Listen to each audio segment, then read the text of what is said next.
This is Dan Schneider on this Dan Schneider video interview. It will be the first of what I hope to be an ongoing series called Filmmakers on Film. My first guest is Ben Fama Jr. He's done a number of documentaries, many of which can be seen on YouTube and Vimeo, and the conversation will begin in a moment.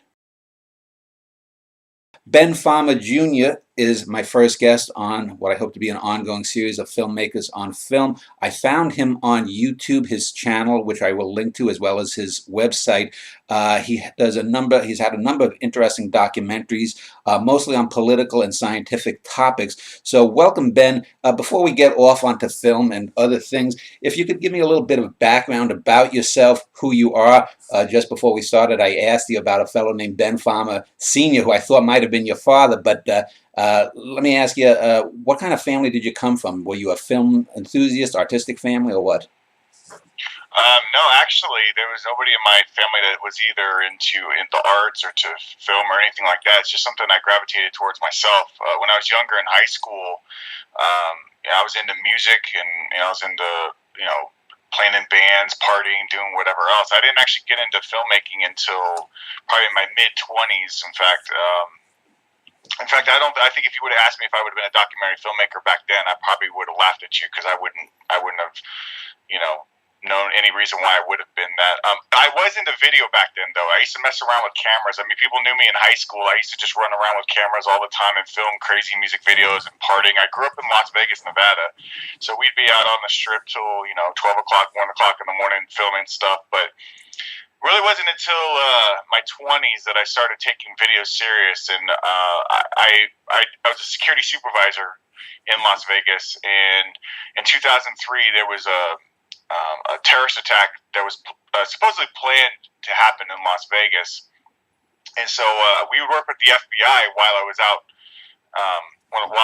there, and one of the things they had us do was they would have us get the hotel manifests of the casinos, all the people's information, whether it's their credit card information, their name, whatever, and they would have us deliver to the FBI headquarters. And make a long story short, I found out later on that through a documentary on Frontline that this was a problem. That I didn't know to question anything. Let's say back then. This was also the time I also believed that there was weapons of mass destruction in Iraq. And so the first film that I saw that kind of woke me up from this kind of haze of what I thought about the world was, well, one, it was Fahrenheit 9/11 by Michael Moore, which I don't agree with everything that he says now, but back then, being a young, impressionable 20-year-old, it's the first time I ever saw anything that questioned the way that I saw about the world. So I got really passionate about politics back then. Started, learning about 9/11, started learning about, the world history, the way things were, and I probably couldn't tell you the difference between a Democrat and a Republican back then. And but unfortunately, the problem that I had while I was down this road trying to learn about documentaries, which I became very, very passionate about, was I started going down the road of conspiracy theories. Started watching stuff like Loose Change and the Z Guides, all the 9/11 inside truther bullshit films, but I was really into it. I was really deep into that kind of stuff, and so I just got really passionate in documentary, and I was like, man, I want to do this. But it took me years before I really, got the balls to be like, I want to actually be a filmmaker. So I finally decided in my 30s, after meeting my wife, I was like, you know what, a better time than now to start making films. So I decided I'd be a filmmaker. So. Well, there's a lot that you said there that I want to tackle on before we hit the films itself. Well, let me just ask you first, do you consider yourself then having a documentary mindset? Because there are people like the Ken Burnses, the Rick Burns' brother, Errol Morris, you mentioned Michael Moore, who basically just do documentary films. You don't really ever want to do fiction films then, say? It's not that I don't want to do fiction. I did a short narrative myself while I was in film school. It's not really my main primary passion is documentary filmmaking. I do love documentary. It's not that I'll never do narratives. I might do a narrative, it's not something that's on the forefront of my mind. But documentary, I absolutely love. I'm 100% a documentary filmmaker. So. Yeah, and you also mentioned that when you were younger, you were more conspiracy minded. I'm 52, and I've gone in my life through various permutations For example, on the death penalty, when I was a kid, I was for the death penalty. Then as I got old, I was against the death penalty. Now I'm for the death penalty when it's obvious someone is guilty, the Ted Bundys and whatnot. But when you're talking about a kid who holds up a liquor store and he's 16, 17, that's a different beast. But I just did yesterday a show with a fellow on Jack the Ripper, and we were talking about sort of the conspiracy theories. He doesn't think there was a Jack the Ripper. And I've done a show on JFK conspiracy. And for example, if you look online, YouTube, you can find a lot of Syrian war videos where kids are being shot in the head. Literally, people catch it on cell phones. And the head movements are always like with JFK. And it goes back to the Zapruder film. Were you someone who was very much one of these truthers or birthers and whatnot? And how did you evolve then? And do you still make exceptions that there are conspiracies, not just everything's a conspiracy? Yeah, no, that is the problem with conspiracy theories, and I think it's Michael Shermer that brings up a good point that says there are conspiracies in the world, and they do happen, but I think on the level that a lot of these people have with 9/11 being an inside job,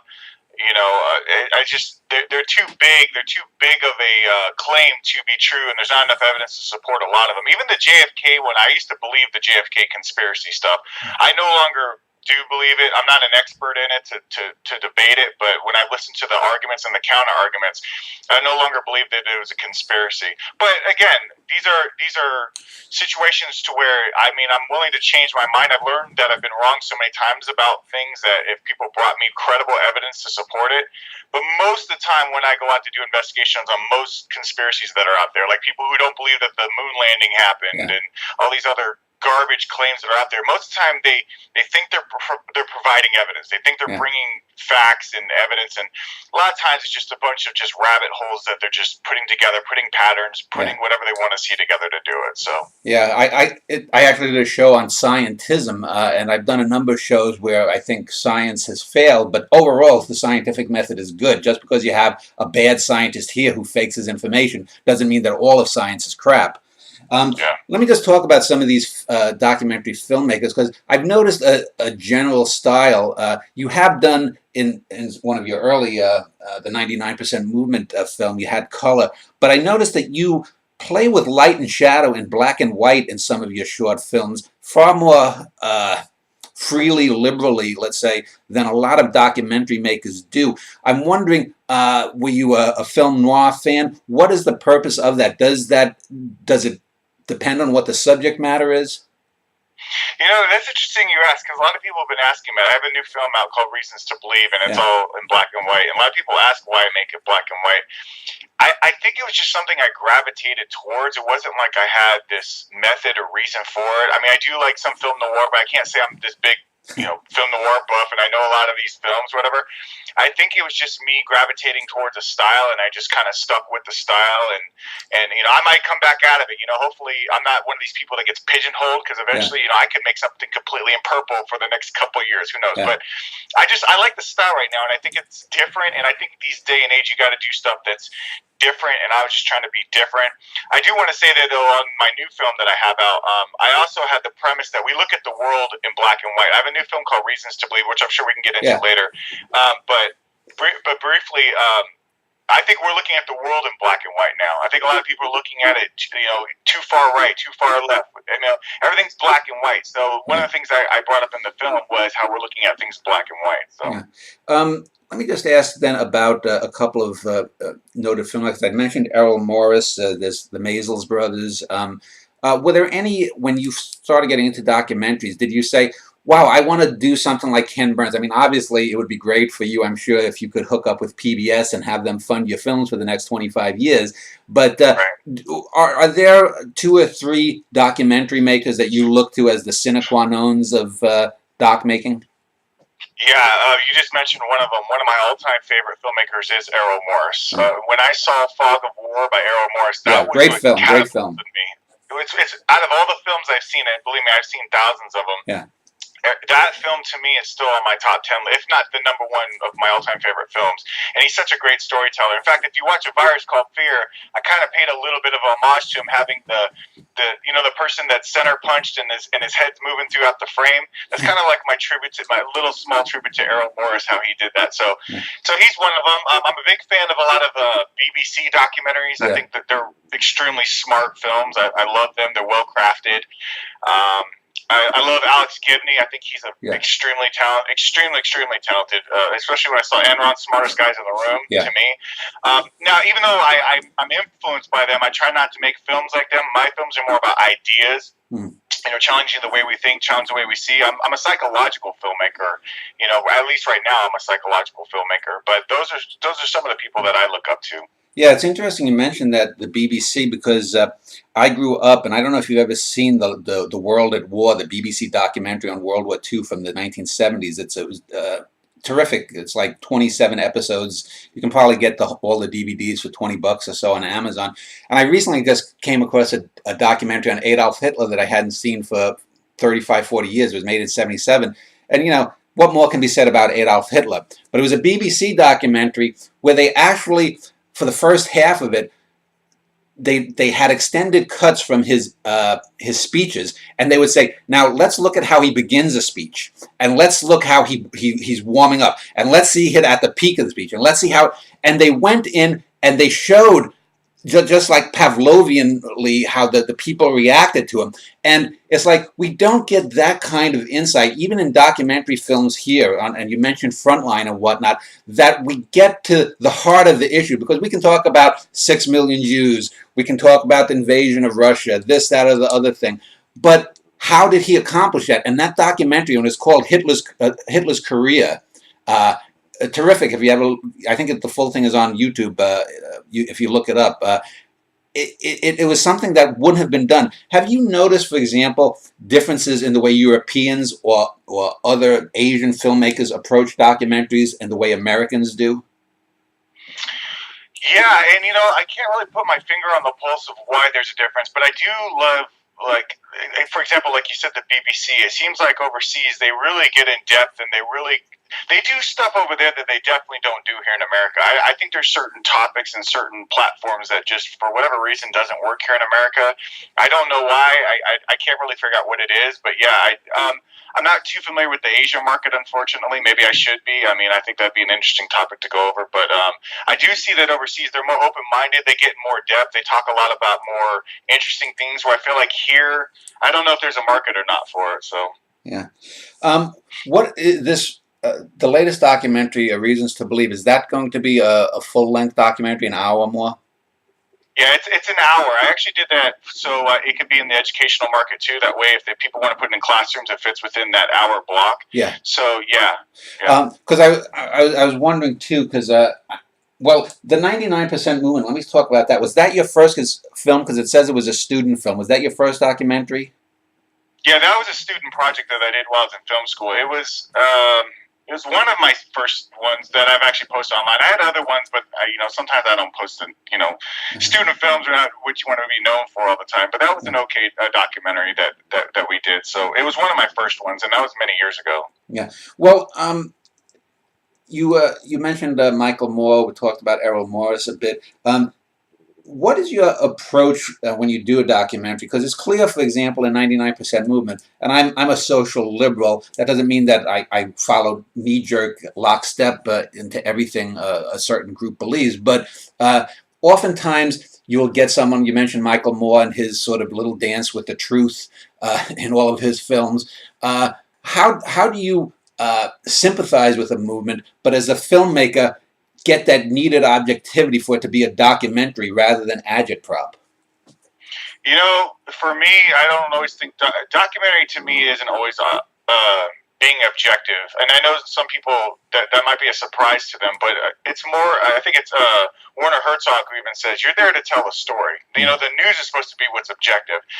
I think for me, documentary is telling the story. So I'm not worried about being completely objective, but I think you need to get as close to truth as possible. Going back to what you said about Michael Moore, I think he's a brilliant filmmaker, but I think he stretches the truth too much sometimes. And I don't like, For me, I want to know the facts, whether I like to hear them or not, whether they make me feel uncomfortable. And I like films that can at least just present me the facts. I don't care if they have a point of view. Everybody's got a point of view. I think it's stupid to think that people are going to be completely objective. You're never going to be completely objective. You could try to be, and you should be, especially in the news. But as a documentary filmmaker, I'm more concerned about the story and the ideas being presented. So for me, I am trying to express my point of view. I'm trying to express my side of it. And I always try to approach it from what is something that's interesting to me, and what is something I want to communicate to people, and what are some things that maybe aren't being talked about through a lot of people. Like when I go to Netflix and Amazon, what's a film that I'd want to see? These are topics that are deeply interesting to who I am. So I've had people tell me at my screenings, like, well, why are you so one-sided? Well, this is my point of view, and I'm not hiding behind it. I'm not pretending like I'm not being. I don't want to use the word bias. I try to be truthful to who I am, and I try to express what it is I'm trying to do. Having said that, though, I do try to give other people the benefit of the doubt. I try to listen to what other people say from a different point of view, because the one thing I don't want to do is what I did like when I was younger. I don't want to think that I'm correct about anything without knowing if I'm actually correct about it. Does that make sense? I've been wrong so many times, being entrenched in my beliefs, thinking, my shit is straight, I know everything, and I always try to listen to somebody else. So I take my filmmaking approach in saying that, yes, this is my point of view, but I've also talked to people from the other aisle, talked to people and try to figure out what's the best way for me to understand this. Does that make sense? Yeah, I know. And you do a podcast too, and I know a lot of people probably don't get this unless they were interviewing people or doing films, is that especially for me, I can't pay you. I'm not PBS. I'm sure you can't pay people to appear in your films. That you have to give them a certain sort of leeway, and you can't be too argumentative, because you're in the role of a moderator or a filmmaker. For example, I had a woman. I was talking about what death is. I do these trilogies with philosophers, theologians, and scientists, and I asked them all about a certain topic. And this one woman who I interviewed about death started getting a little loopy, talking about traveling out of body experiences to Pluto. And a lot of people are saying, well, why didn't you call her on it? Why didn't you make her look like the idiot that she might have been? And I'm like, well, you don't understand. This woman took an hour or so out of her time. This is her experience. If I make her look like a total boob, that's going to insult her, and word will get out. Now, I can ask a question that if she doesn't have an answer to, you can draw your own conclusions. So how you must know this too as a filmmaker, that you have a certain responsibility to not humiliate people you may disagree with or find loopy. So have you ever encountered that when you've done films? Yeah, actually I did. I just did that recently with the film I made. Ironically, I wasn't able to put the actual interviews. I actually had interviews from the opposite side. So for some people who may not know, the premise of my film is Reasons to Believe. Is about the psychology of belief, why people believe in religion, why they believe in conspiracy theories, why they believe in alternative facts, But I did have some people that were believers, like spiritual believers. Yeah. And I have the same philosophy. Now, I'll call bullshit when I see bullshit. On the macro, I don't care. I mean, I have no problem calling out people that are acting ridiculous, acting stupid. Having said that, most people that I come across believe what they believe and think the way they think for their own reasons. And when I have a one-on-one approach, and when I'm talking to people, whether I'm on camera or not on camera, as long as they're bringing respect to the table, I always try to talk to them in a respectful manner for that reason.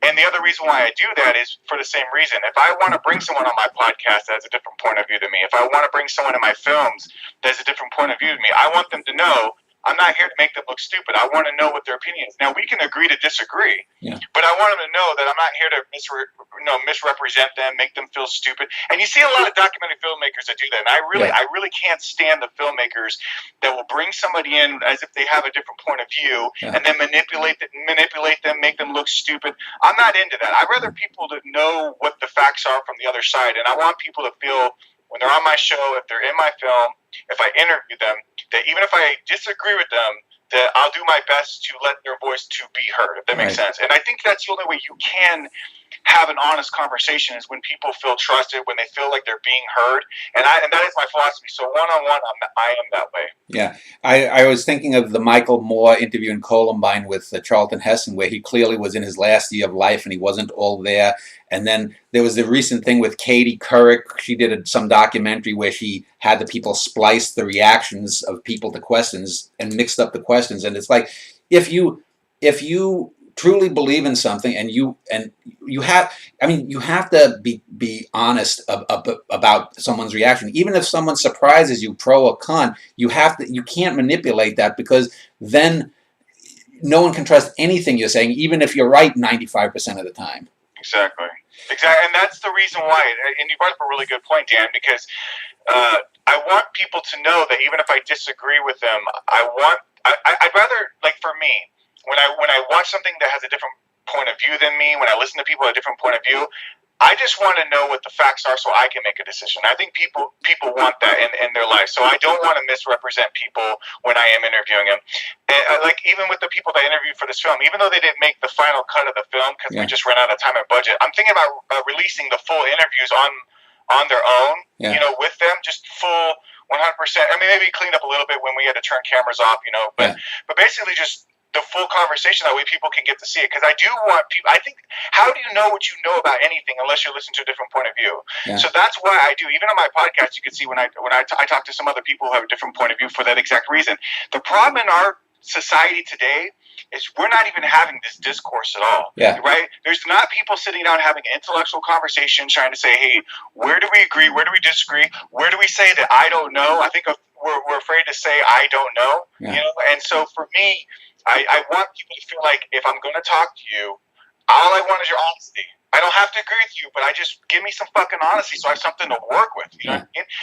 This day is all sensationalism. You know, it's all about who's the loudest mouth, who's got the most, you know, whatever. It's just hyper sensationalism. And I'm like, let's get to the facts. Let's get to the core and have a conversation. We may not be right. We may not agree.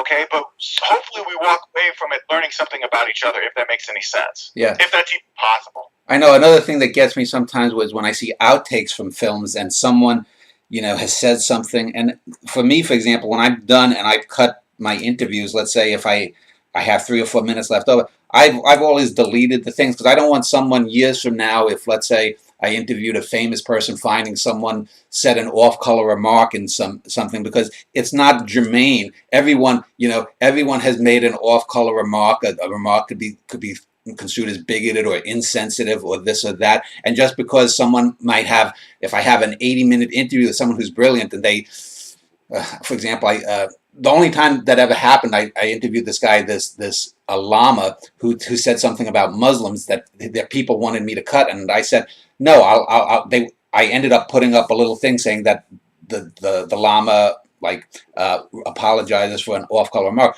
but I couldn't cut it because it was in the middle of the interview and he was talking specifically about his views of Islam. So that's a different thing. How do you make those kinds of decisions between something that might be just an off-color remark at the end or in the middle when the camera's supposedly not rolling, versus something that someone is saying something, you know, they're talking really well about something, and then all of a sudden they talk about, oh, and when I was a kid, my dad and I used to, you know, do little jukes about jigaboos down in Alabama, and, you know, it's germane then because it gets to the heart of the person. You know, I try my best to figure out, is this something that they may not want everyone else to know? Surprisingly, it doesn't happen too often. Most of the time, I don't have that problem, to be honest. And if I do, if I can recall any time I do, sometimes I will just leave it in. But if I feel like it's too much or they really were making a mistake, I'll probably cut it out just because, like I said, I'm not here to make anybody look stupid. But having said that, I leave a lot of stuff in for a lot of people.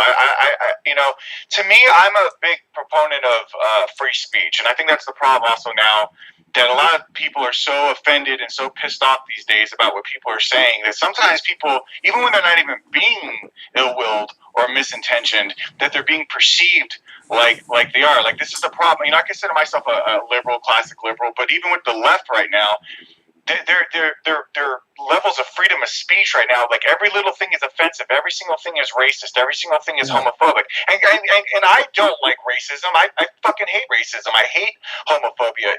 But there's some points where we're deplatforming people and calling everybody racist and all this other bullshit. You know what I mean? It's like they're becoming the authoritarians, and I don't like that either. So I will allow people to say what they need to say as long as the context.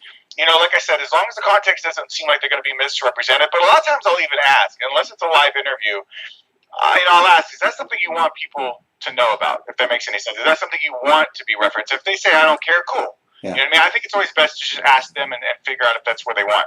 Yeah. If I have to make the decision in the end, I try my best to say, does this represent what their context of their story is? Is it going to be taken out of context? But usually I don't run into that problem too much. Let me just take a turn because I'm looking at two of your other films. We'll get back to documentaries in a moment.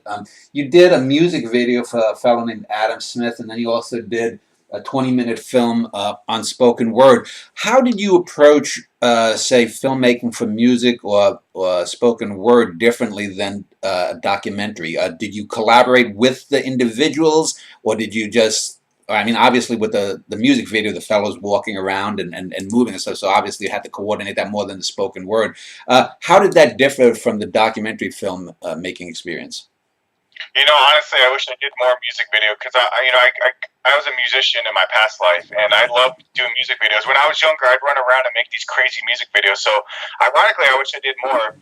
Having said that, ironically, the spoken word project Listen.Violence that we did, and Adam Smith, Jim Coletti was the co-director on both of those films. Actually, I worked with him, and so Adam Smith is actually the musician on Listen.Violence too. So they're actually connected in a weird way. But Jim Coletti approached me a while back to work on a short film called "And the Sky Will Never Be the Same Again," and Listen.Violence. And so when we approached the music video with Adam Smith, actually we did the music video first, and then he decided he's out of Phoenix out of here, and he used to go to these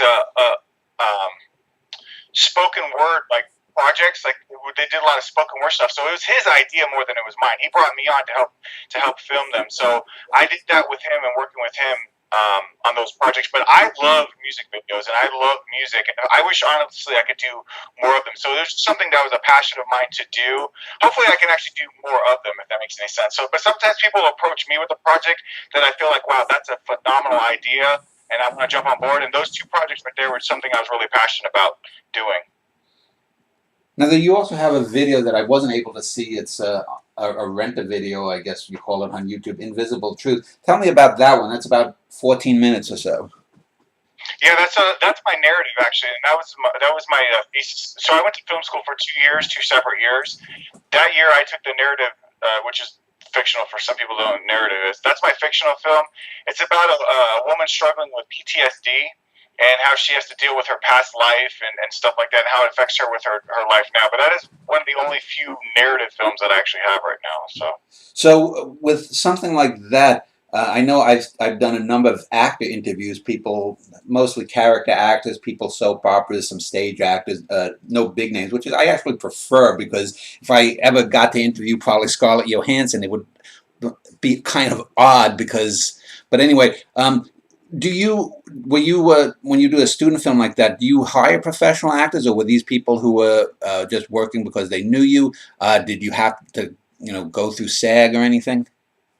No, so I'm in Arizona, and these were all local. All the people were local. My entire film crew was fellow students, and then all the actors that are in the film are actually people that I work with on many different other narrative projects that are out here. I've worked as a camera guy in a lot of other narratives, acted in other people's student films.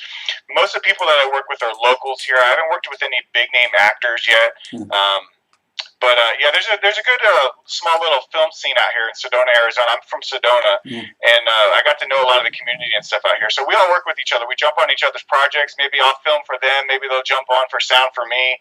I'll act in their film. So we just work back and forth. So a lot of people I've worked with before. Yeah, I interviewed a guy a couple of years ago named Michael Jason Allen. Would you happen to know him? He's in Arizona.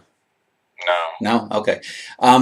Well, let me talk about A Virus Called Fear. That's about a 20-minute documentary, which was the first thing of yours that I had come upon just looking for films and whatnot. It came up as one of the sidebar things on YouTube. And so let me tell me a little bit about that. It looks like you filmed a lot of that at some kind of meeting with people like Lawrence Krauss and Richard Dawkins and whatnot. Yeah, so ironically, so I go to this, I'm not too far away from Phoenix, Arizona, and Lawrence Krauss has an event up there called the Origins Project. Yeah. And my wife and I love going up there. They have a lot of great science conferences up there. I mean, they bring a lot of different people like Neil deGrasse Tyson up there, Bill Nye. I mean, just different types of people. They even brought Johnny Depp, last year up there for some stuff. Anyways, so I was up there watching the Something for Nothing. In fact, if you look at that clip that's in the film, it's from their hour-long discussion called Something from Nothing. Yeah. And I just happened to be there, and I just happened to ask a question while I was there. I didn't know that they were going to post it on YouTube. So when I saw it, I asked the production company, Black Chalk Productions, there if we could use it for the film, and they granted us permission as long as Richard Dawkins said yes. Richard Dawkins said it was good. So basically their production that they had shot for that I added to the film, and then I just brought on two other psychologists that are from here, from Arizona themselves. Carly Way's a psychology professor out here at Yavapai College, and then we knew Christine Dargan from I think my wife is a psychology major. She met Christine Dargan, and so I brought those two in the film. So that's how we came up with the talent in the film. And what is the main thrust of the film? So the premise is about the psychology of fear and how it distorts our perception of reality. Irrational fear, how it distorts the perception of the reality. I looked at it as, okay, so I used to be a very spiritual person. I used to be very much in the New Age. Obviously, that's why I ended up in Sedona originally. And if you notice the premise of most religion and spirituality, it's always about fear. Fear. But my premise is that if you look at society as kind of like an internet, right? Like we're all communicating, like we are communicating through technology now. Everybody talks to each other. We watch the news.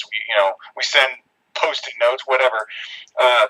If you look at fear in our society and how it's being communicated with each other, I try to figure out what is the biggest hubs of fear. If you look at like an internet and you have hubs, you have like Google, you have Yahoo.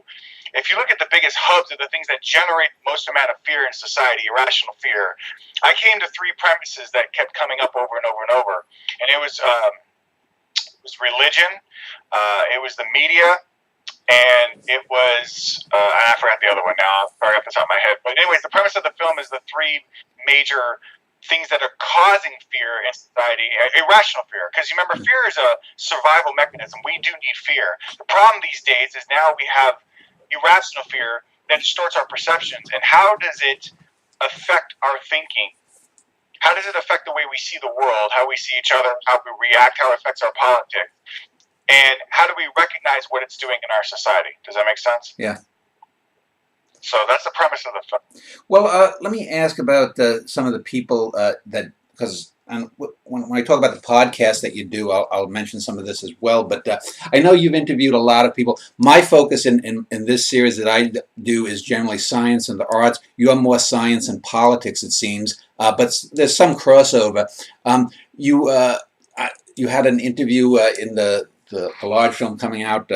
Michael Sherman's in it. You featured Dawkins in this film. I've seen people like Richard Carrier and other people. Now, I'm someone, I'm someone that finds a lot of times that a lot of these people in science, I think, do a lot more harm for their causes. Richard Dawkins, for example, I grew up reading his books in the 80s and 90s. The gene and the selfish gene and the meme are the things that he's going to be known for on his tombstone, scientifically speaking. But for the last 20 years, it's irked me that he's not really a scientist anymore. He's become more of this media figure. And I've seen so many, if you Google scientific debate, just the word scientific debate, it's always Dawkins or a Lawrence Krauss or a Shermer or a Dennett or the other guy who's really anti-Muslim, whose name slips my mind. All these Sam Harris? Sam Harris, yeah. All these bashing these not too bright people, religious people, and it's like, how can you? I mean, if you're going to get Cousin Elmer from Puddlefuck, Arkansas, and have him be the person you're debating, there's no challenge in that. And I have spoken with a lot of religious people. I'm not religious, but I've spoken with Buddhist people, I've spoken with Episcopal priests, I've spoken with a lot of religious people, even fundamentalist people, and these are not stupid people. And yet I find that people like Dawkins, Shermer, etc., look down on these people like they're on the bottom of their shoes. So, and you don't have to, I'm not asking for a personal comment, but what is your take on people like that? Do you think that that kind of sneering condescension is good for conversation? I think sometimes it actually is, and the reason why is because it's not that it's always helpful. Because you're right, you got to show a level of respect when you're debating people, and it's funny how you said that. I don't believe that every time they debate somebody, it's always the bottom of the barrel. I've seen the debate really smart, intellectual apologists out there, and I haven't seen a time where, even with the smartest apologists out there, that they've held up any ground or any water to what the argument is. Like if I was to ask somebody who do you want on your team as an apologist to represent your views, who would you want? Bring them to the table. And I feel like they brought the best people out there. I mean, William Lane Craig, I think, is one of the best ones that's even out there, and I don't even think that he holds ground. Now, having said that, I think what happens after a while is this is just my personal opinion. I'm not speaking for the rest of the crowd. I think after a while, when you've said the same thing over and over, you presented facts over and over, I think there's a level of frustration. I think there's a level of just like, okay, look, we've already talked about this over and over and over again, and you're still going over the same arguments. You're still talking about the same thing that you were arguing about the last time. It's kind of like right now in the era of Trump, right? Yeah. With the alternative facts. I think now people are starting to really understand what it must be like to be a skeptic when you're presenting facts to people, right? And they just keep wanting to go back to the same, or even though you've debated, even though you've shown the evidence, even though you've shown this. And so I think there's a level of just irritation after a while. I think that's what you're actually seeing for them. I don't think they're intentionally trying to be like downplay people, but I think when you've done it as many years as, say for example, Dawkins, if you go the many years he's been talking about biology and the sciences, whatever, I think most of these people wouldn't talk about atheism if they didn't have to keep talking about it. If they didn't if most people would accept certain parts of science instead of just keep going back to old, outdated arguments. To me, I have no problem saying, hey, let's have a civil debate, because I've learned the most from watching debate online, watching an apologist or a spiritual person or an anti-vaxxer debating a scientist. I think those are when you have a civil discussion, no problem. You should show somebody respect. But I also come from the school of Christopher Hitchens, and I have no problem being blunt and forthright and saying, hey, look, I'm not here to hold your hand either. Okay, we're grown adults, and after a while, I'm not going to keep babysitting you if you're going to keep bringing up the same tired argument over and over and over. But having said that, I do think that I'd rather see people engage in a civil conversation. I like it when I see that because, again, it allows me to genuinely look at the debate. It opens my mind to saying, okay, maybe I'm a little bit wrong about that. Maybe that person has a point of view. And I don't think you should treat people like they're stupid. I don't agree with that. But having said that, there's a lot of people that do act stupid. Yeah. There are people that are saying really, for example, going back to Donald Trump, right? I mean, to really think that the president is wiretapping you, to think that the former president was born in another country, right? How much patience are we in our society are we going to keep having? How much news time are we going to keep giving to people that don't honestly give a shit about the facts, right? There comes a level where we're like, where do we say enough is enough? It doesn't mean that we're always going to be right. It doesn't mean that we can't have a conversation. But I tend to find a lot of times other people aren't willing to have the same conversation. A lot of people aren't willing to respect that conversation. So I think a lot of times these guys get mischaracterized. I think like Sam Harris gets mischaracterized. They think he's Islamophobic. He's a bigot, like you saw on Bill Maher when Ben Affleck was called him a bigot.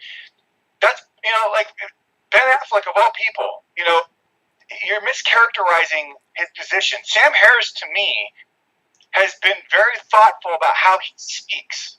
Okay, I think he's one of the most patient people I've ever heard actually speaking. I think people have a problem with what he has to say, and that's okay. You can criticize that, but he doesn't demean people. He does. I mean, I'm not saying he never demeans people like Christopher Hitchens does, but what I'm saying is I've never seen somebody who's been as patient and thoughtful about how he's speaking, and to be called a racist by Ben Affleck, to me, that's a load of shit. To me, that's a load of shit, and I don't have patience for those type of people. Yeah, there's a difference. I mean, for example, there is Islamophobia, but then there are genuine concerns. For example, I interviewed a fellow recently that I've interviewed a number of times, Howard Bloom, and he wrote a book about Muhammad, and there were a number of just factual errors that I pointed out right up to him about the book, and I'm never going to agree with him on that. I agree with him on a lot of things about science and whatnot, but there was a respectful dialogue. It's interesting you mentioned Christopher Hitchens, because Hitchens and Shermer are interesting cases because both of them, while I agree with a lot of their views politically, scientifically on certain things, both of them, in my encounters with them, Shermer trying to twice get to interview, and Hitchens years ago trying to get to do. I used to do a written interview series. It's funny because Hitchens did not want to do a written interview because I had asked him questions about his support for the Iraq War and stuff, and I found his illogic there just as twisted as a lot of the people who are spiritual believers. And with Michael Shermer, for example, I had twice in '03 when I was doing an internet radio show, and then in '07 for a written interview, I wanted to interview him, and he refused both times when I wanted to ask him about libertarianism and why he's a libertarian. He would not talk about it. And I found it just odd, and I don't know what your encounters with either of those men are, but it's like, okay, you have some of the same things that the believer in Virgin Mary sightings might have, or the believer in near-death experience, or these outlandish things that most of us would think. Number one, and it doesn't have to be these two people, but have you encountered people like that, that 95%, 98% of the time you think, okay, they are on the same footing as me, and then they have this just one area where they're just off, off by themselves?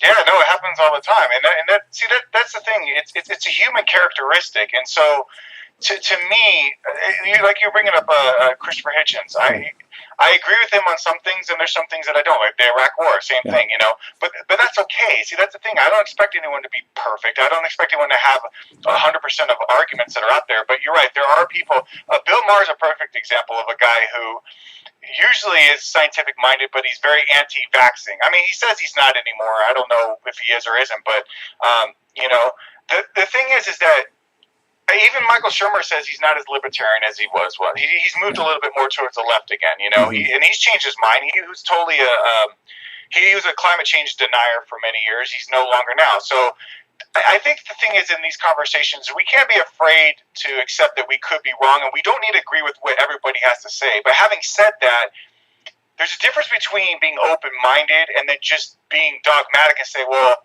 I'm just going to listen to what they have to say and not listen to any of the facts that somebody's trying to say. So I don't need to agree with every single thing that Michael Shermer says. But there are certain things you're right, I do agree with. I can't name the things off the top of my head that I don't agree with. But I've listened to Michael Shermer sometimes, and I said, I don't know. But that's okay. And I think he's an open-minded enough person that if you were to sit down with the guy, and I've met him, obviously he's in my film, I've interviewed him on my podcast, and as a skeptic, if you give him credible evidence, people will change their mind. But just like anybody else, including believers, it takes a long time for people to change their mind. People will not change their mind overnight. It's one of the things I've learned the hard way, because I used to be very militant. I was a very militant atheist for a while. I really was like one of those guys that was like, oh, you're stupid because you believe this, you're blah, blah, blah. And then when I started to understand, just like with the film that I'm making now called Reasons to Believe, the reasons why we believe, I started to be a little bit more patient, and I started to be a little bit more understanding. And I was like, well, wait a minute. When I believed in stuff, when I believed in conspiracy theories, I wasn't stupid. When I believed in God, I wasn't stupid. You know what I mean? Yeah. So we have to be willing to accept when we could be wrong, but we have to be willing to understand that it takes a long time for people to change their mind. Yeah. So don't expect in one argument or one session with somebody to all of a sudden have this aha light bulb moment. And we think that. We think we have one conversation with somebody, and all of a sudden they're going to see our point of view. I don't know if you've ever been in a relationship where you had kids or you had a coworker. Nobody does that. I don't care. You could be arguing about the Raiders and the Broncos. It doesn't matter. People are not going to change their mind. Knowing that, it gives you a little bit of perspective and say, okay, maybe I don't agree with that person's point of view. Do I at least understand where they're coming from? right? So again, with Shermer, with Hitchens, I love those guys, but there are times where they may say something I don't agree with, and that's okay. Yeah. And there's times I've heard people from a different point of view from me, whether politically or anything. In fact, speaking of politics, I said, I'm a classic liberal, but there's people out there that I've heard that have made rational conversations on the conservative side that I was like, that's a great point. And there may be even points that I may not agree with, but I'm like, I understand where that person's coming from. Right. I think that's more important. I think it's more important for you to at least try to understand where the person's coming from to make the decision than base the assumption that, this is the characterization of them, and put this broad characterization like we do with groups in society, and say, this is all of them in one basket. We're complex creatures. We all have different. There's many different views that we have, and people think, well, if you're liberal, you must be X, Y, Z. You must be all these things. If you're conservative, you have to be all these things. It's simply not true. It's a spectrum of things. So we might find that we agree with some things. We might find with other things that we're like, maybe not so. And we need to learn to see in those gray areas and stop making everything so damn black and white all the time. Yeah, it's there used to be a thing called being sincerely wrong, and people nowadays don't give the benefit. If you're wrong, you're with the devil. You're a Muslim conspiracist. You're working with the reptilians. You're with the Jewish bankers and whatnot, or the Freemasons and whatnot. You can't be wrong in someone's eyes without being demonized, and I see it on the left just as much as the right. And I've said to many people on the left, I said some of the people I know, my favorite bigots are on the left, and it's gotten to the point online where people want you to preface everything you say with "in my own opinion," and I always say, do you see a burning bush behind me? I'm not presuming to talk for God. I'm giving my opinion. That's all it should be. I want to get into talking about reasons to believe in a moment, but I did want to touch on one thing that you had mentioned, or in general. I'd mentioned Ken Burns and the Burns brothers, and they are probably the filmmakers that, excuse me, with the Civil War and a lot of his other films, brought the term talking head to TV, and it later was sort of co-opted on cable television and whatnot.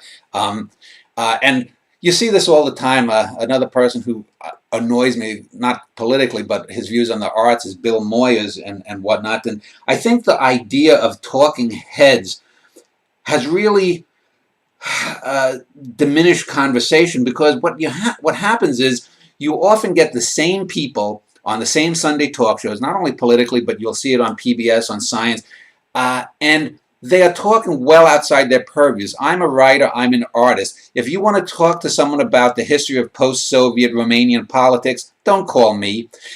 But you see people like Noam Chomsky, who's a very bright guy, oftentimes talking about things he doesn't know jack shit about. Or, for example, people, I said one time, have you ever read Albert Einstein's book, Ideas and Opinions? Albert Einstein, if you want to say he was the most brilliant scientist of the last 100 years, I won't disagree. But his opinions on politics and whatnot is at an Oprah Winfrey level. Just because you're intelligent in one area doesn't make you an expert in another. Do you think that this idea of the talking head has had a diminished effect? And when we see these when you do your documentaries, do you try to, how do you pick the talking heads? How do you pick what they're saying? And I'm sure you probably edit out extraneous things. I mean, what is your opinion on the talking head? For me, I know there's people that don't like the talking head format too. For me, I just want to talk to people that have the knowledge of the things I'm trying to understand. So I like the talking head format just because it's what gives, like, for me, I'm just a filmmaker. I don't know shit, right? I don't have a PhD in anything. I always try to talk to people much smarter than me. So if I have a question, I just want to go to the people that may know that. For me, I start off with an idea of what I'm trying to explore. I'm an idea person. If you notice, most of my documentaries don't have a centralized person. Most documentaries are about stories, about people. Mine are about ideas. And so for me, I start off with the idea first. Like, what's the question I'm trying to ask? And then I figure out, okay, well, who are some people that are qualified in these areas to talk about those things? And so that's why I do the talking head, because I'd rather have people listen to people that know what they're talking about than just me. I tell people all the time, even on my podcast, don't just listen to what I'm saying. I should be a gateway to. I'm a gateway drug to a lot of other shit that's out there. Start with me, but go to the experts who are qualified. Like you said, there's people in certain areas that are qualified to talk about them.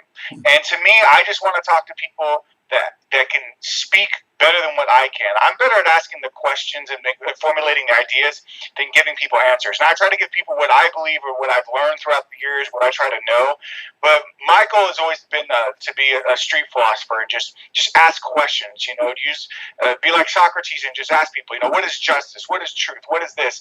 And just talk to the people that might have those answers. You don't have to agree with them. You don't have to like it. But for me, I'm a little bit selfish in my filmmaking because it's really about me. I don't care if anybody likes my films, or I want people to like my films, but to me these are interesting questions and these are interesting conversations and these are things that I'm passionate about knowing.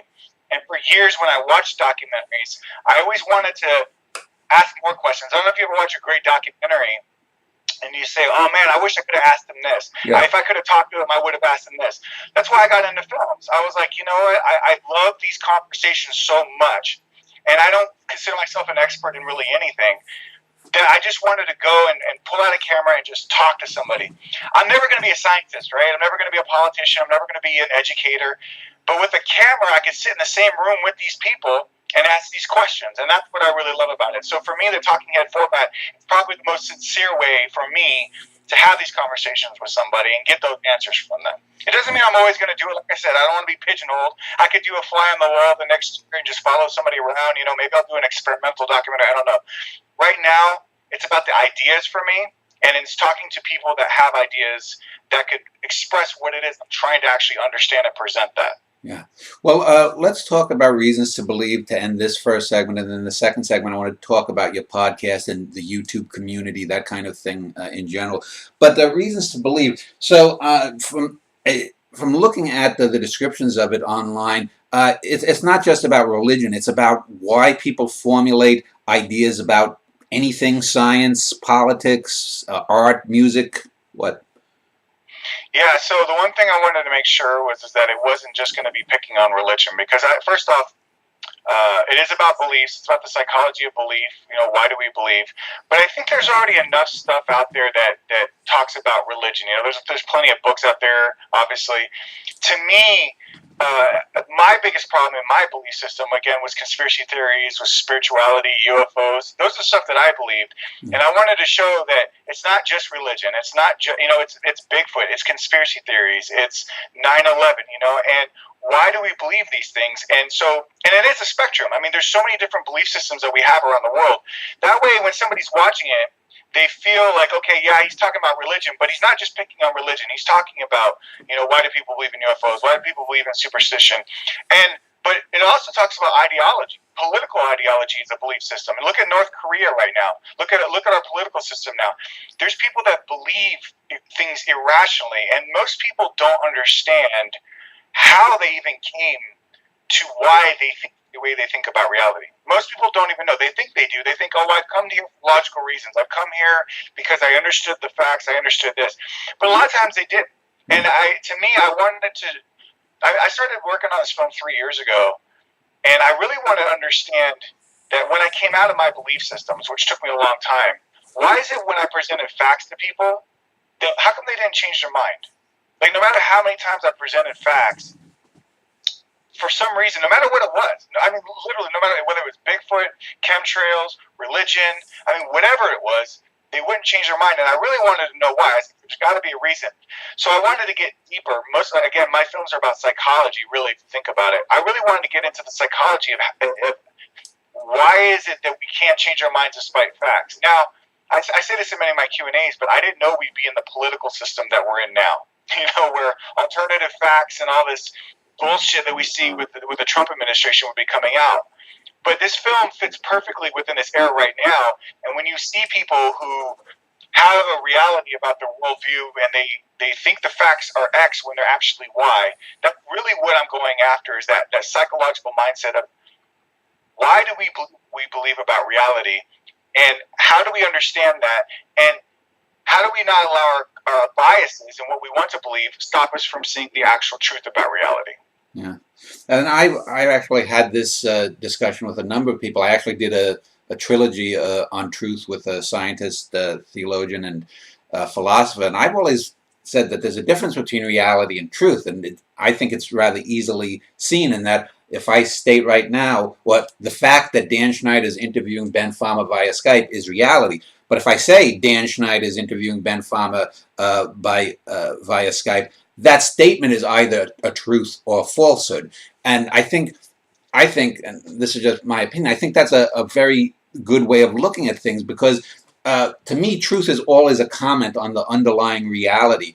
And I think science gets to the reality, because what may be true today might not have been true 10 years ago. When we, if we find out that the Big Bang didn't happen and there was a multiverse that was here for countless eons before, well, then the Big Bang isn't the beginning of everything. It's just a little pop in a much larger multiverse.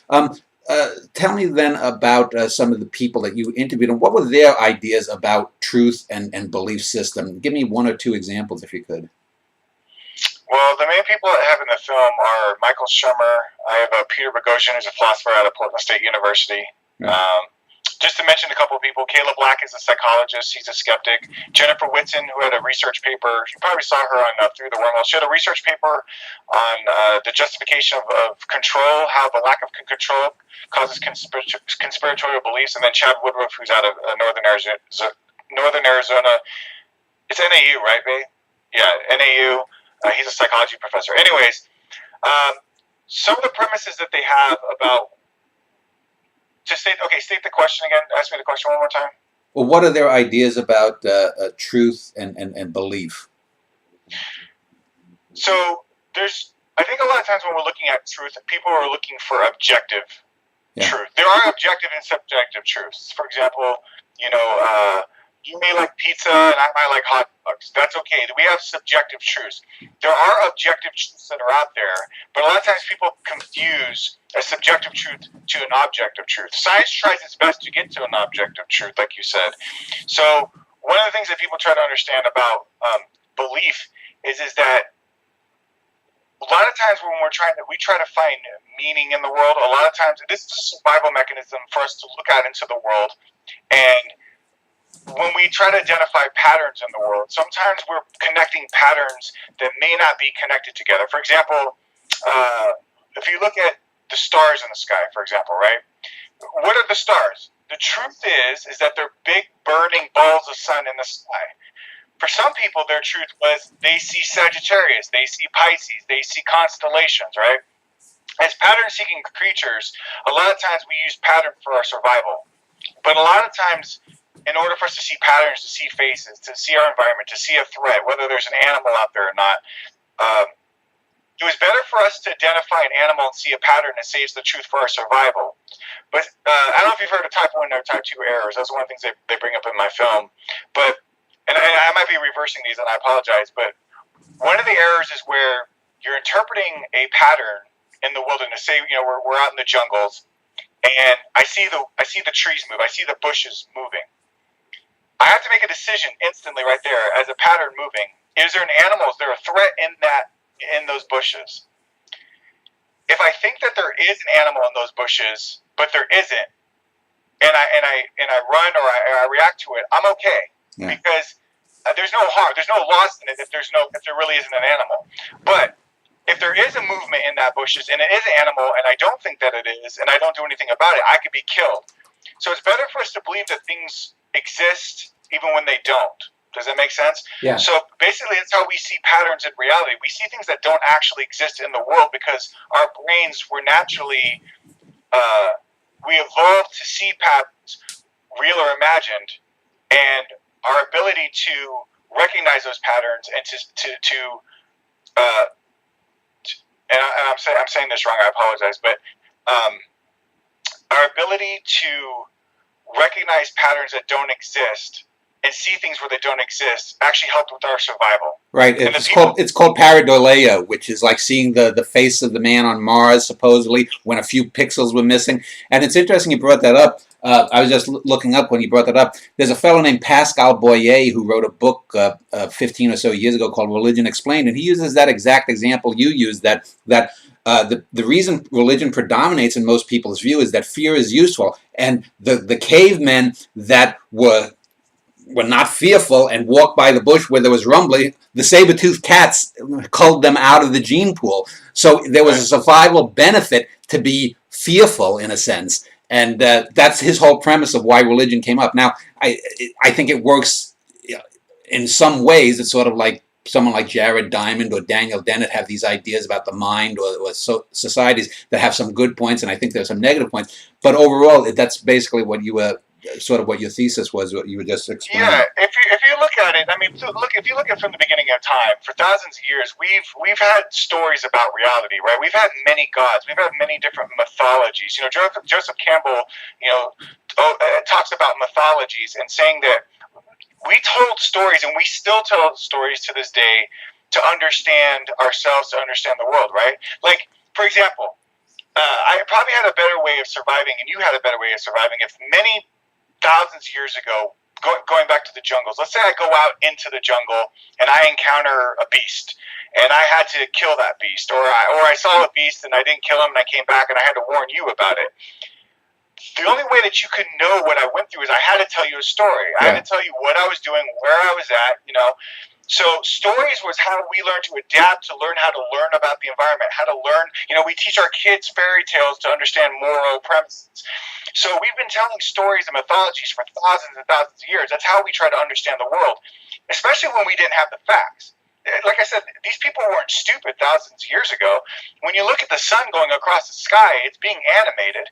You don't really know. It's so far away. It's this thing that's out there, and it's responsible for. And this is one of the things that Chad talks about in my film.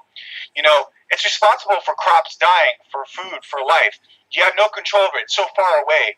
It's moving, and you don't have an understanding of why it's doing that. You look at other things moving. You see rabbits. You see snakes. You see people moving. You connect it to animism. So a lot of times you thought the wind was being animated, and you think the sun's animated, and you think, well, these are much more powerful than me, and you see beasts that are stronger than you. You see lions that are stronger than you. Look in ancient Egypt. They put a lot of animals to their gods. So this is how they try to understand the world with animism. But as we came into a world where we started to understand how things actually worked, we started to realize it wasn't those things, right? Like, I knew if I did a rain dance, the rains aren't going to come because I did a rain dance. We figured out how the rain systems work. These beliefs that we have are the ways that we try to understand the world. We attribute them to causes. We want to find a reason why X is happening, right? Like, why is my life the way that it is? Why does my son have cancer? Why are we at war? So anytime we're trying to solve problems, which is what we've been doing since the beginning of time, whether we're trying to carve tools or hunt and gather and stay alive, we've always tried to solve problems. It's brought us technology. It's brought us a better world. But it's also caused us to believe in a lot of superstitions, right? I mean, why do people believe a black cat walking across the street causes bad luck? Why would someone go to a psychic, right? They want to have better health. They want to meet a partner. They want to have more money, right?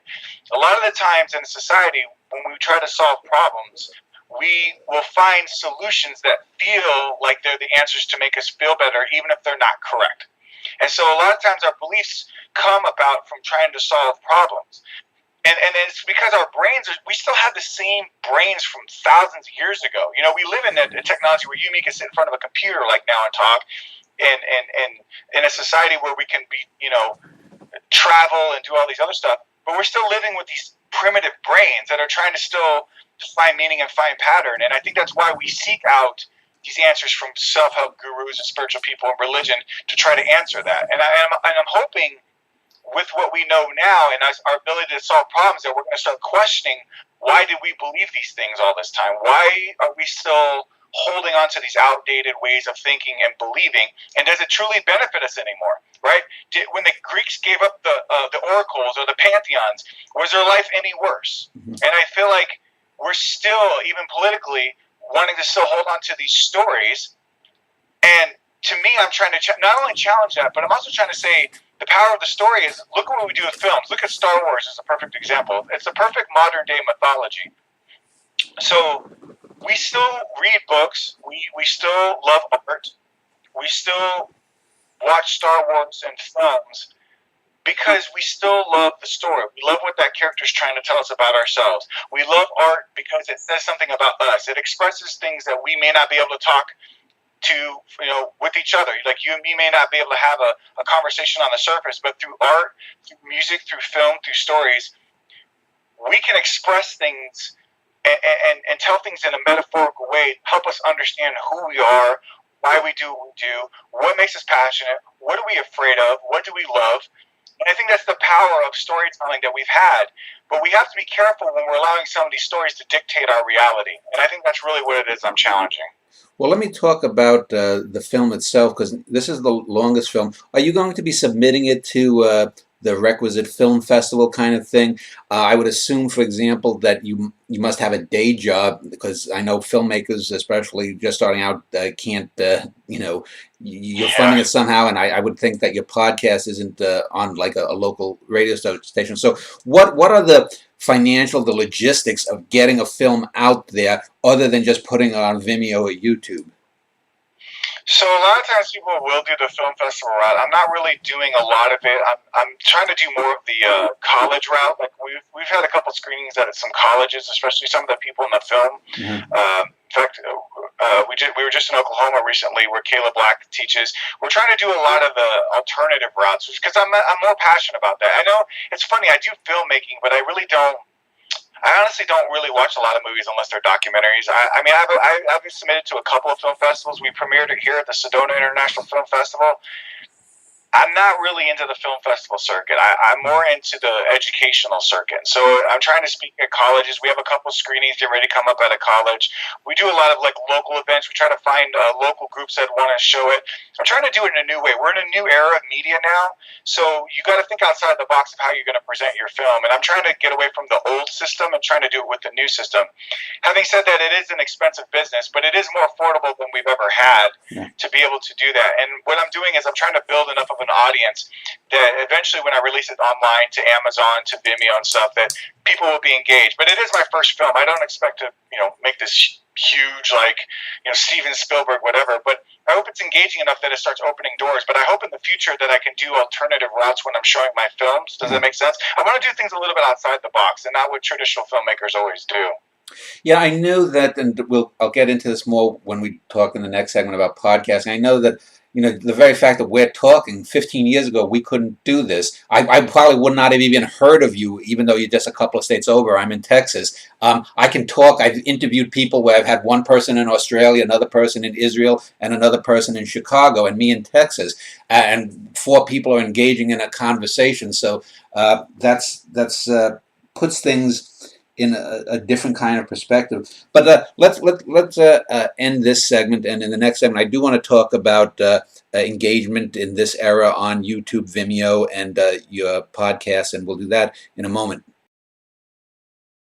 Continuing on with Ben Fama, I've been talking for the first hour or so about his films and his upcoming film, Reasons to Believe, that he's going to be releasing on the college circuit and whatnot. But I want to talk about YouTube. I want to talk about Vimeo and your podcasting. And I had started my website, E-Cosmoetica, back in 2001, and mostly was writing essays and whatnot. I've got 1,600 essays, about 70% of the stuff written by me, and I got a lot of hits. This was I think I rode the wave of the early internet pre-blog.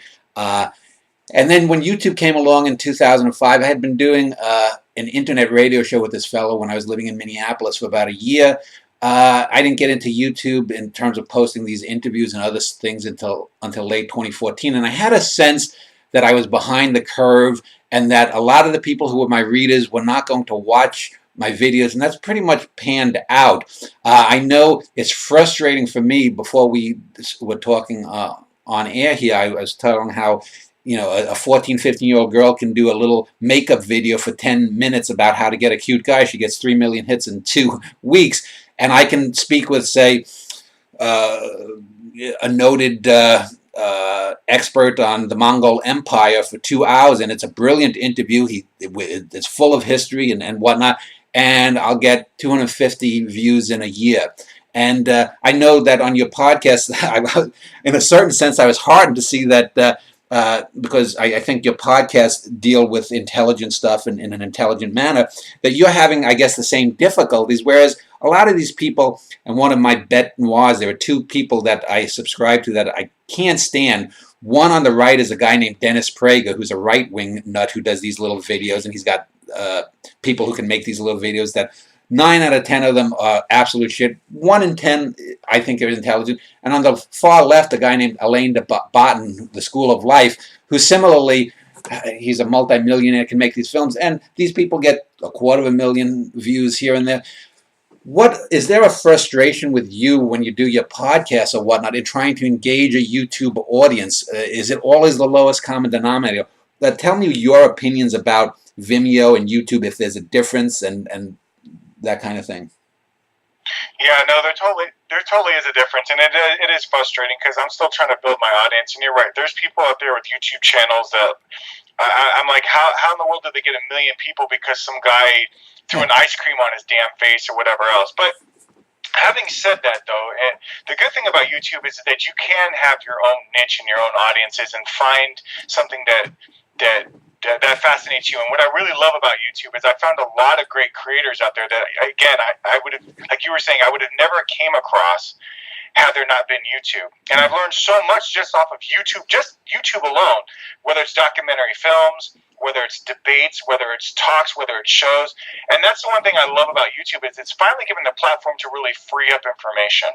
So if you're really looking for something and you really want to learn something, I mean, no matter what it is, you can learn it. As long as you're going to a valuable site that gives you valuable information, you can really better yourself, whether it's business, whether it's politics, whether it's mowing lawns, whatever you choose to do. That's what I really love about YouTube is that there's information out there. And I think this is the first time ever in history that people have had this much access to information. And even though there's all this crazy shit that's out there, it's beautiful that there's so much great information that's out there for the first time that we all can access. And I hope that I hope there are at least some people out there that utilize that. Yeah. Having said that, there's so much noise out there, and so you're competing. I mean, remember when we were younger, it was like trying to find something on cable television was a nightmare with all those channels. It's 500 channels and nothing on. Well, now you got 5 million channels to go through. So I think these days it's really about finding your niche, finding your niche audience, and finding the people that you connect to, and that's what makes it good. Is I don't think you really need to have a lot of people, as much as people think. I mean, people are all about the numbers. There's 1 million views, you have 1 million subscribers. That's great to some extent, but to me, I think it's about quality just as much as it is about quantity. I'd rather have 1,000 hardcore viewers that are passionate and love what I do than just a bunch of people watching the film because it was a music video or some crazy viral thing that just was a one-shot off. Does that make sense? Yeah. So, and these days, finding that niche audience, finding that core audience of people who love conversation, like I'm sure even like with us, we have small audiences, but I'm sure that our audiences really love and engage with what it is we do and get something from it. Yeah. And I'd rather people get something from it. I'd rather have that small audience and engage with them. YouTube and Vimeo are slightly different in the fact that YouTube is pretty much anything goes. Vimeo is really more about a community of creators. I use Vimeo not only to put my films on. I mainly use video. As you were saying, I don't make money full time as a filmmaker, but I have a video production company that I have out here in Sedona. So I make a lot of commercials. I do a lot of video marketing for businesses and local people out here. I use Vimeo for that. So when I'm making work for a client, I can show them the video. They can put notes on it. Vimeo is a really great community for creatives. If you want to do something a little bit more professional that doesn't have all the ads and all the crazy shit that YouTube has, you know what I'm saying? Yeah. So there's 2 different platforms there. But I have a love-hate relationship with YouTube. Sometimes you can go down a black hole on YouTube and be like, I've lost all faith in humanity. You can just keep going after video and just be like, what the fuck is wrong with everybody? But many times I've seen so many great and intellectual, enlightening things that to me have taught me how to think, act, and be, right? Like I never went to college. I mean, I went to college for graphic design. I dropped out after 2 years. I didn't even finish high school. I got a diploma later. I'm not the most educated person in the world. I hated high school when I was younger. But the internet these days has allowed me to teach myself history, politics, science, religion, whatever it is I want to know, marketing, business. Like, it's a great tool and a great platform. What I love about YouTube is that people like you and me can have these conversations, like you said, with people from around the world and build content and build media that gives people value and means something to us. So we can actually engage in the conversations and the dialogue that we want to have, and not just what television or Fox News or CNN or everybody else wants to have. Yeah, it's interesting. I still get 1,000 times more engagement on my website with the written stuff, but I've always been of the opinion that most people are just clicking on and off. They're browsing through, and so maybe 1% of the people ends up actually reading it, and who knows how many of those that actually read it might be affected. But I think video, and I think YouTube, you have to watch maybe a third, 30% of the video before it counts as a hit. I'm not certain about how it does it, but at least there you're getting a more engagement. But you were talking about cable television. I grew up in New York City. There was a fellow named James Day who did for the City College of New York these interviews back in the 60s and 70s. And if you look up his name, I think it's James Day online, you can find some really terrific interviews with people now long dead, movie stars, intellectuals. It was called, I think, Day at Night.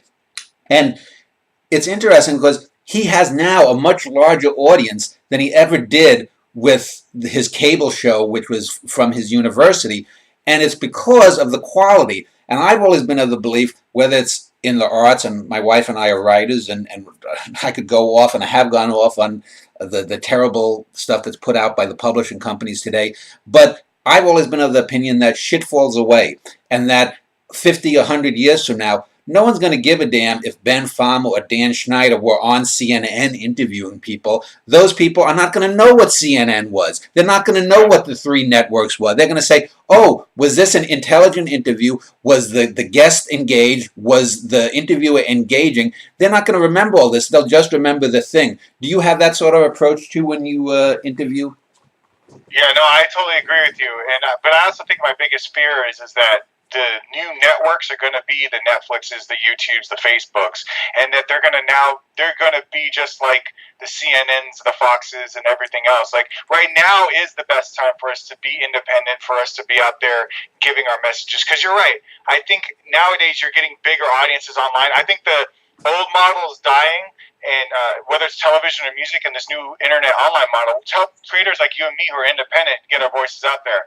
How long that will last, I don't know. I mean, I'm sure you heard of the YouTube ad apocalypse thing going on now. Creators aren't getting paid for stuff, and I get more views on Facebook, whether those are quality views or not. I don't know. They say, I guess, Facebook videos 3 seconds and it's a view. I don't know. I get more views, more engagement on Facebook than I even do YouTube.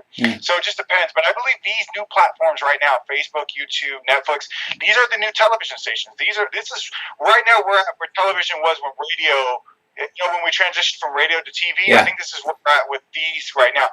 Now, that isn't just me saying that. That's big people like Gary Vaynerchuk out there, a great marketer who's out there saying a lot of people in the front know this. Facebook is starting to understand this. That's why they're pushing for live video. We're going to go to a platform where 80% of all content and 90% is going to be video. Because to be honest, and it sucks because I know you say you write. My wife's a writer. Most people aren't reading things anymore. They just aren't, and that's unfortunate, But and I'm not saying that there's not going to be a place for writing. Obviously, there is. There's always going to be a place. But these days, people are just like, I want to see the video. I want to see the video. Kids these days, they don't want to post a status. They want to. This is what I'm doing. This is my cupcake. I'm eating it now. I'm going to post that video online. So, but for us to be able to engage in the platforms we are now, I think this is the perfect time to do it. And hopefully it doesn't come so corporatized where they start kicking people like you and me off and just start going back to what it was. But I'm sure something else will emerge from then. Yeah. And the great thing about it. So well, that's one of my hopes is that something will come along as Facebook gets too corporatized, as YouTube gets too corporatized, something else will come along to free it. That's why the internet thing that they were trying to.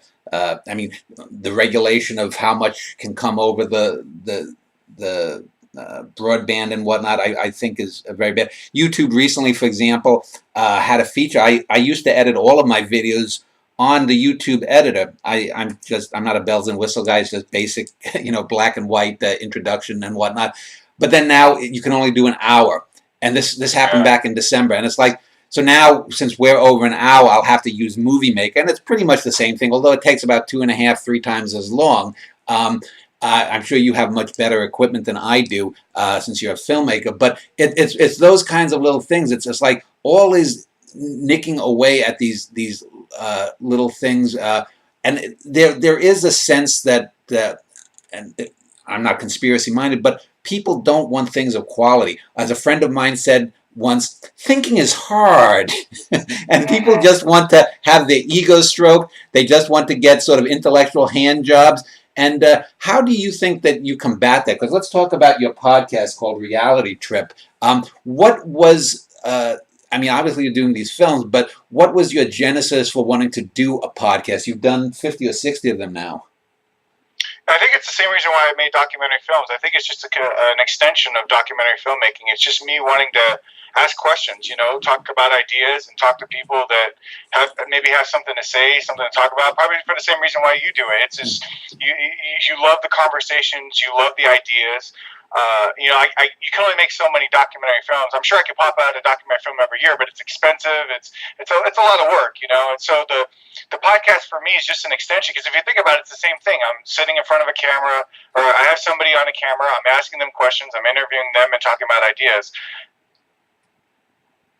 Well, let me ask you about some of the people that you've interviewed. I'm just scrolling through here, and I've watched a few of them over the last month or so. But when we were planning to do this, do you prefer to speak to scientists more than say political people? Do you prefer to take on issues more than individuals?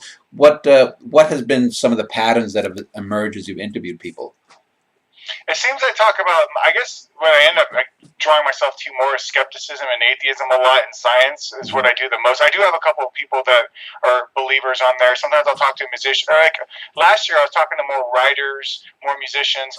I don't really have a set format other than I like talking. I mean, I say my show's about psychology, skepticism, and politics, but every once in a while, I like talking to people that I love. For example, Joe Rogan's format. Joe Rogan will talk about politics. He'll talk about different things, but he brings different types of people on. So I don't want to copy Joe Rogan, and I can. He's a brilliant podcaster, but I like his format to where he brings different people on, but he talks about different types of subjects. Right now, I talk to people who know and understand those subjects specifically, but I would love to gravitate a little bit more towards talking to other musicians, talking to artists, talking to people, but then talking about different issues and talking about just reality in itself and perspectives about it. Do you find, do you have a certain sense of personal responsibility when you're doing the shows? Because as I said, when I interview someone, I want to always try to be as fair as I can to them.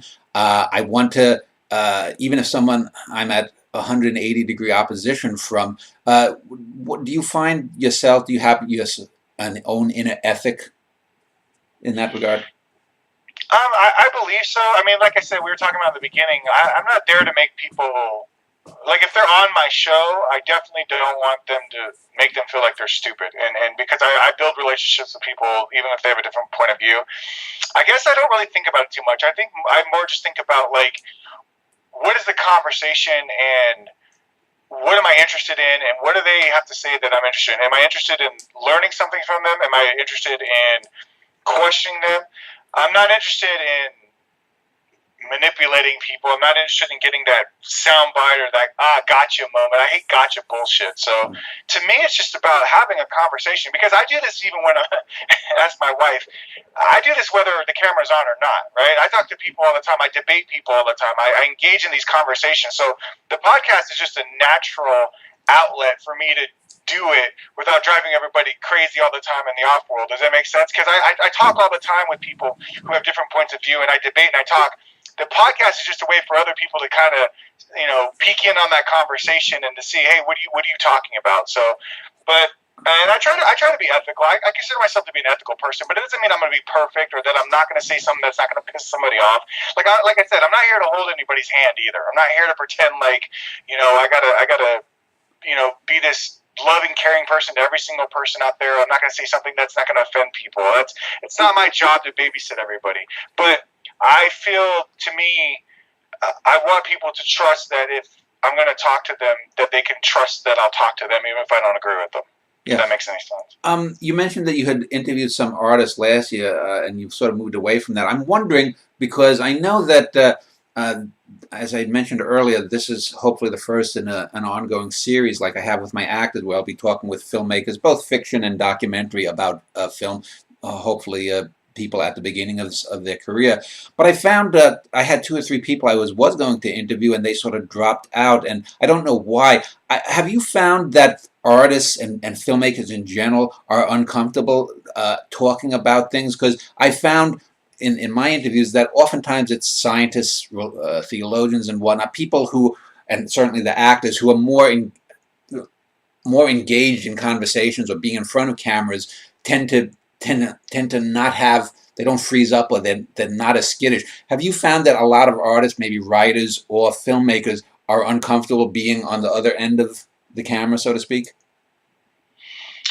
I haven't come across it yet. Maybe it's because a lot of the people that I interviewed, actually, I built relationships with prior, so maybe I just got lucky. I haven't really, especially when it comes to most of the writers and musicians and the people I have on my podcast, I actually know from the community of people that I'm in.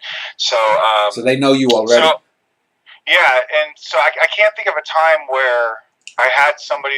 I'm also trying to think also of my business, though, because a lot of times I'll be interviewing people in the arts, making commercials for them, where they do feel a little bit uncomfortable being on camera.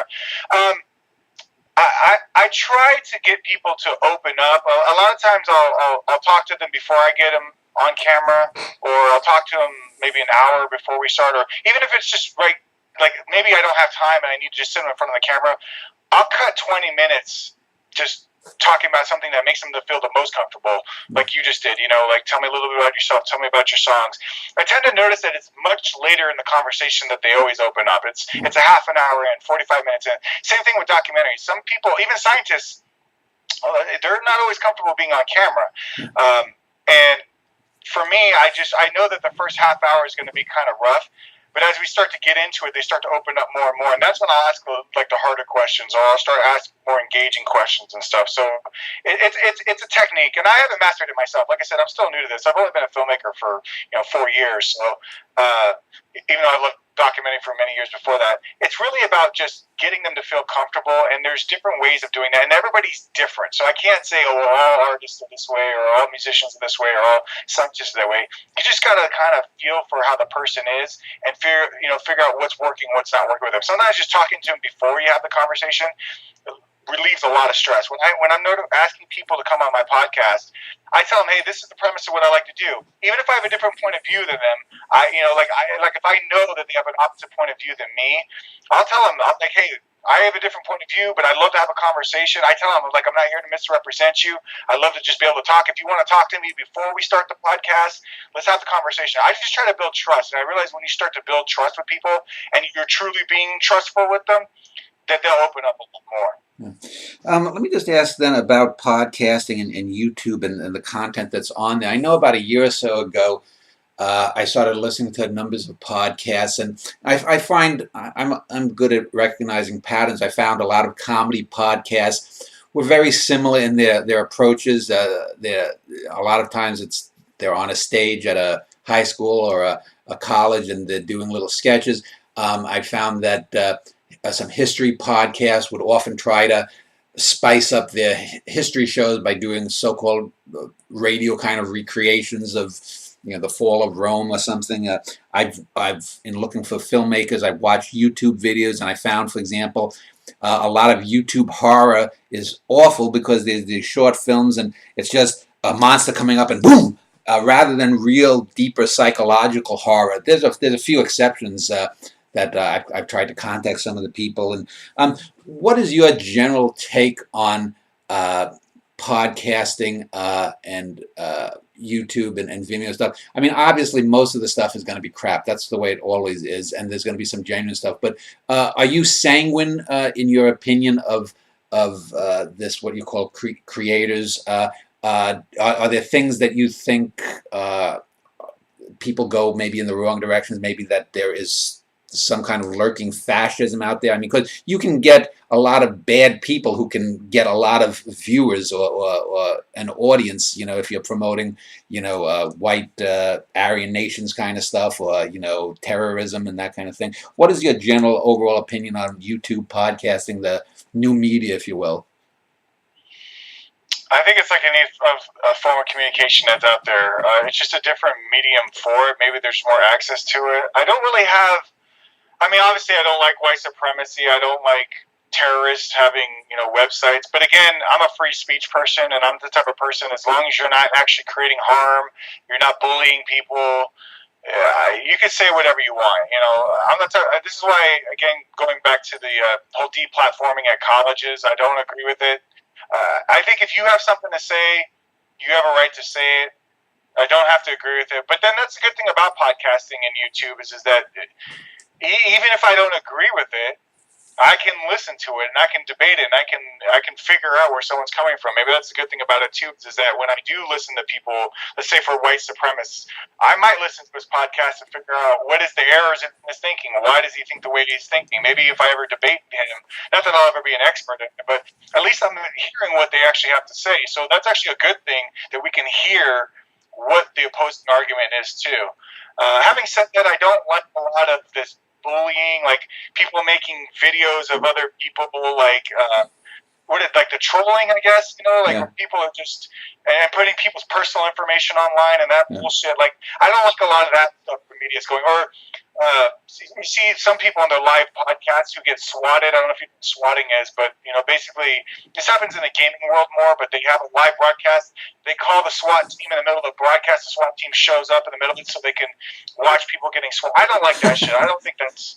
I don't understand that. But I don't even understand why people would record video games to me. But I'm it's fun. I do that too. Actually, I do that too. It's actually interesting because it's just like anything else. It's you know, it's kind of like sports.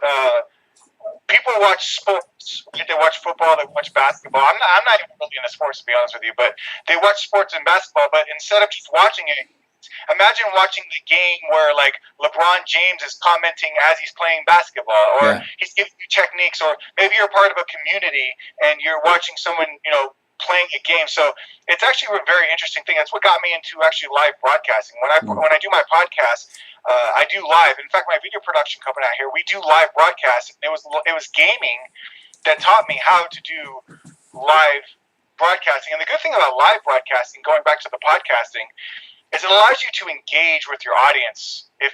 Like once you start building an audience. So if I have somebody watching me live, I might get a question from the chat room and I can respond immediately. So say, for example, I'm talking to you and there's a question that comes on.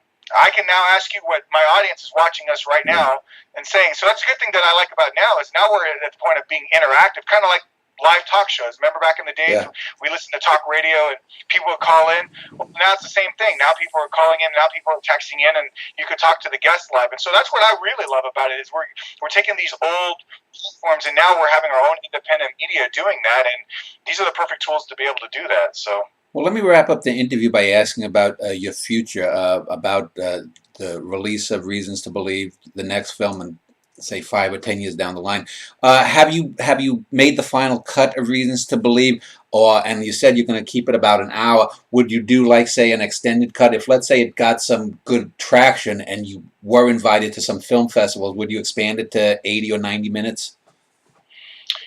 I would consider it, but right now probably not. I think what I'm going to do is if I do an extended version, it's going to be either interviews that maybe I've cut out. I'm definitely going to release the interviews that I cut out in full length. Some of the deleted scenes from some of the interviews that I had, maybe things that didn't make the film, I might have extended, you know, clips of those. But I can't see myself going any past them what it is. I mean, I can't say never say never. I don't see why that would be, but at the moment, no, I probably wouldn't. And how about your next project? Do you already have that on the horizon? Are you already interviewing people for another film? You know, and what is the topic going to be? Yeah, no, I don't have anything lined up right now, and I think most of the time I try to wait until I really have something that I feel like I really want to say. You know, I don't really know what I want to say after this. I might work on something completely different. I might work on a narrative next, music video. I don't know. Hopefully, whatever it is I do will be completely different than what I've been doing. I don't want to be pigeonholed in anything that I'm doing. So people just have to like stay tuned. I try to. I don't want to sound like Donald Trump, but I try not to let people know too much because I like to be spontaneous too. You know what I mean? Because I might want to change my mind. But right now, I just want to get the film out there, kind of work on the film, work on my podcast right now, and then see what happens. So. Well, you mentioned that you do videographic work for local business and stuff. I mean, ideally, if say 5 or 10 years down the line, would you want to? Obviously, I would think want to support yourself by making independent films and whatnot. I mean, do you? If you could pattern your life after, say, the Errol Morrises or whatnot, being able to do that kind of thing, is that ultimately what you'd like to do? Yeah, and it's funny because it's documentary films just don't really allow you to sustain careers completely on their own. Even Errol Morris, I believe, is a commercial director, and he makes money outside of documentary. Having said that, I want to build a media company. That's what I'm trying to do. I mean, I still want to continue doing podcasting. Whether I still stay with the local production work that I'm doing, I don't know, but I don't mind growing that too. I think these days you got to have your eggs in multiple baskets to make it. So to me, being in the media platform, podcasting, video, audio, I think that's what's going to make it a balance of it. So I don't see making it as a documentary filmmaker and being sustainable on its own, especially these days. It's very difficult. Doesn't mean it can't be done. No one really knows where the movie industry is going right now. So who's to say? You know, maybe I'm on the forefront of a lot of documentary filmmakers where we figure out a new model. But right now, there's not a sustainable model for it.